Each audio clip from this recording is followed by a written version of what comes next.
इतिहासात पहिल्यांदाच दोन्ही सभागृह विरोधी पक्ष नेत्यांविना सरकार शांत, विरोधकांचे आगपाखड. राज्य सरकारचं हिवाळी अधिवेशन यंदा चांगलंच गाजण्याची शक्यता असून त्याचे पडसाद आता उमटत आहेत. राज्य सरकारच्या चहापानावर विरोधकांनी बहिष्कार घातलाय. शेतकऱ्यांची कर्जमाफी न करणाऱ्या आणि विरोधी पक्षनेता न निवडणाऱ्या सरकारच्या चहापानासाठी का जावं असा सवाल विरोधकांनी उपस्थित केलाय. घटनेत तरतूद असताना विरोधी पक्ष नेतेपद का दिलं जात नाही असा सवाल विरोधकांनी उपस्थित केला आहे. विधिमंडळाच्या अधिवेशनात दोन्ही सभागृहांना विरोधी पक्षनेता नाही अशी इतिहासात पहिल्यांदाच वेळ आली आहे.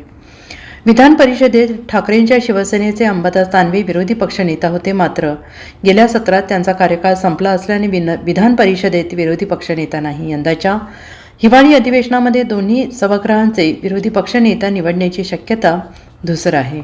विधिमंडळाच्या कामकाज पत्रिकेमध्ये विरोधी पक्षनेता निवडीसंदर्भात कुठलाही उल्लेख नाही. त्यामुळे या अधिवेशनात दोन्ही सभागृहात विरोधी पक्षनेता निवडीवर निर्णय होणार नसल्याची शक्यता आहे. विधान परिषदेमध्ये काँग्रेसकडून सतेज पाटील आणि विधानसभेमध्ये शिवसेना ठाकरे गटाकडून भास्कर जाधव यांच्या नावाचं पत्र देण्यात आलेलं आहे.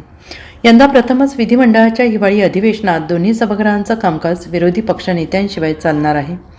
हिवाळी अधिवेशनाच्या पूर्वसंध्येला सत्ताधाऱ्यांकडून चहापाण्याचं आयोजन करण्यात आलं, मात्र सरकारच्या चहापानावर विरोधकांनी बहिष्कार टाकला आहे. Bureau report, SBN Marathi, Mumbai.